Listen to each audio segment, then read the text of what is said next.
Planet Eclipse Ego Etek 5. The gun you want for when you don't have much money but want to play in a super reliable tournament with a gun that'll never fail you. Ah, the old Etek, my very first electronic tournament grade, high-end, modern paintball gun. As most of you know, I don't really go for modern guns. I tend to stick toward the classics of old school paintball. I prefer the skyscrapers and stacked tube poppets that never really got good efficiency like.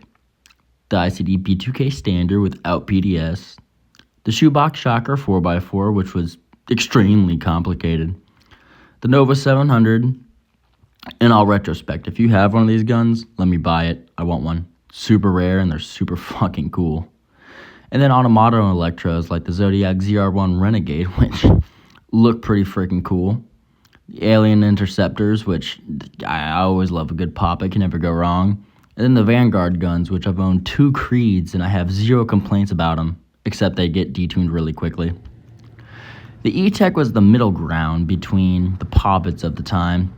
It bordered the line of streamlined, but also being a bit chunky in the foregrips for better ergonomics. I've seemed to love the Etek. As I said earlier, it was my very first electronic tournament grade style high-end paintball marker, and I grew to love it. One of the big things I've always wanted on the Etek was an OLED board. Unfortunately, that didn't come with this. Or it did come with this, but it didn't come with my other first gun. My first one was a red one. I always wanted a blue one. So when this one came up for trade, I absolutely had to trade the Vanguard for it. There was no questioning it. Now, if I ever want to do play a tournament, I got a reliable poppet I can use. And poppets are my favorite style. Considering this is literally just a slimmed down, cheap version of a LV1 with polymer frame, polymer feed neck, polymer eye covers, and cheaper on-off ASA with macro line. You could definitely get your use out of these. Like I said, the OLED board this one came with, and I was super excited because navigating one without an OLED board is like navigating hell. You'll never escape the depths of an OLED screened gun. Granted, all the Planet Eclipse Egos nowadays, at least the high-end ones, have those. These didn't. And apart from the Ego 1, 2, 3, and 4, which were loud as shit, clappy, and really shittily tuned, these Etek 5s were absolutely phenomenal. Nice, clean, crisp shot, and you could always get it pretty consistent over the chrono. I've never, ever had one of my Eteks break on me, whether it be a frame, grip. I've never had a scratch, tear, or anything on any of them. I've never actually even seen one chop paint. They feel really good in the hands, and there's not much really to complain about. The macro line is like the one thing that it has. I wouldn't even say it's a con, because the LV has a stupid, like, T-grip style air hose, and it just doesn't work. They leak all the time, and I've seen plenty of players blow them. And the LV2s, of course, or what was it, the LV2s? LV 2.2s? I'm not that much up to date. I think it's the LV2. Goes completely hoseless, so it's all internal. Granted, that's not a bad idea, and that's probably what they were working up to since the original Ego. But they could have done it a lot better, considering that this gun has less problems than a modern LV. But like I said, granted, it's Planet Eclipse, so you're not really going to have many problems, ever. I've never seen one of these ever break, shoot down, or have major issues on the field. If anybody uses these, they probably know what they're doing, or they're just like a really cheap, electronic, reliable paintball marker. Everything about it just screams reliability from the Planet Eclipse grips, and them adding a grip cover to the front. I'm going to take it off here in a bit, and I'll show you why they added it, and it really is distinctive.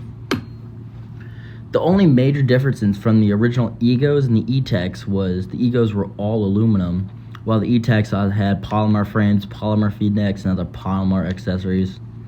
They also didn't get the cool milling that they did, or the tunability. They were always pretty loud and cakey to a certain degree. They never really had the feel of a modern gun. These guns, however,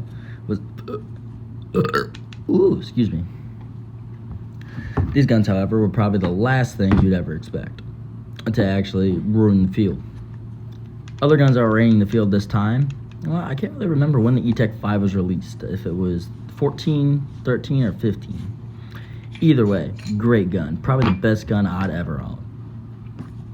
If I wanted a reliable pop-it and I was going to go something trustworthy to play in rain, snow, winter, hail, storm, or a fucking tornado, I would trust the Etek 5.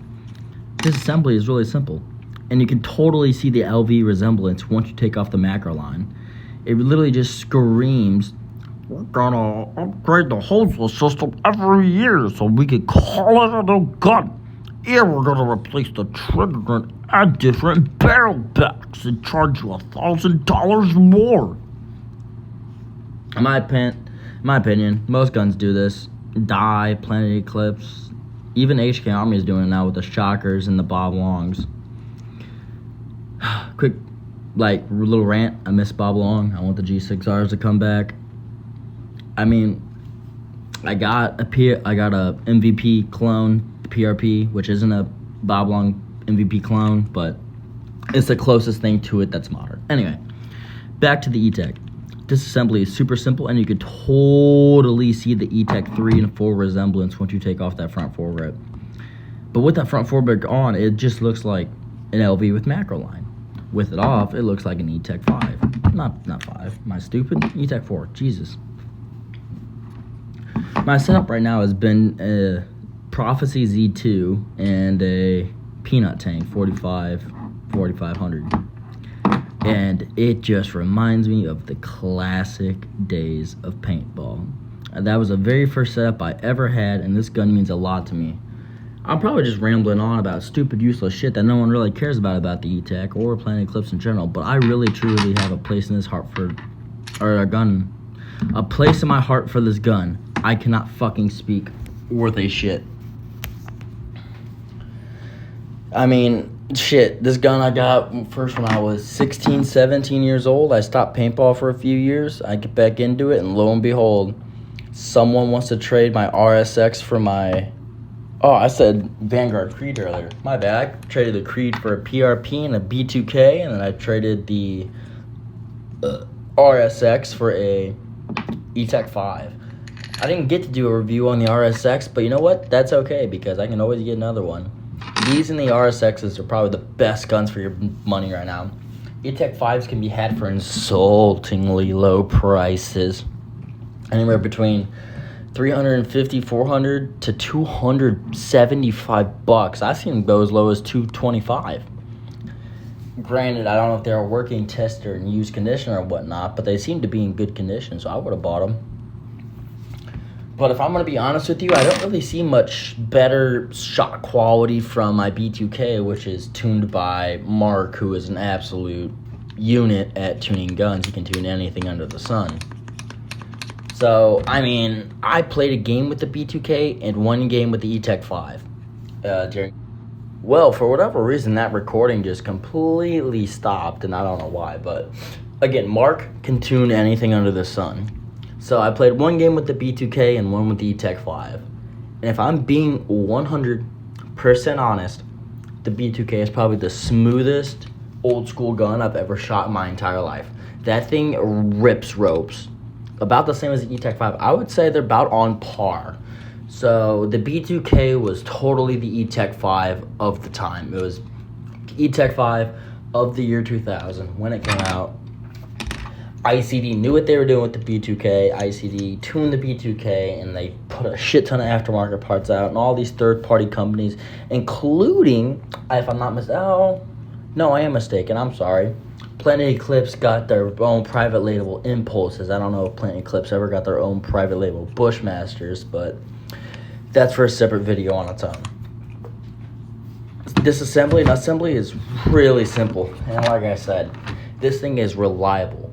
Planet Eclipse has been the top of reliability for years now, and that's really surprising considering it's a UK company. They have the best manuals in the game, all colored, all in-depth, all detailed. You can never go wrong with a Planet Eclipse. Planet Eclipse manuals are like, everybody raves about them because they're just informative, they're nice, they're luxurious, and even their boxes are just outstanding, which isn't quite a quality you would get from a UK company, but granted, I am almost 110% sure they outsource all of their manufacturing to Taiwan. And Taiwan makes some of the best paintball products ever. But I'm not going to get into all those right now. We all know that Colombian Nitroduct paintballs were the best things ever made. Now get back on this this gun. To wrap things up, I really like the Etek. The trigger is fantastic. It's super quiet, extremely tunable, and you can adjust it just about any way you want. You go from efficiency to pop it to spoolie feel, which doesn't really matter. You get a little side for your barrel sock, your Allen keys, your lube bottle, and I think 5 to 6 slots for barrels, which is not bad at all. It fits all the Planet Eclipse tips, backs, and fronts you could possibly want. There's all kinds of customability you can do to Etek, aka triggers, pops on off ASA, and Tech Key bolt, and much, much more. Unfortunately, I am recording this in a hotel, or I was until we were trapped in a snowstorm. Oh, and it looked like the recording froze. Wasn't that great? All right, well, then I'm going to wrap this up. I appreciate you guys listening and tuning in. Peace.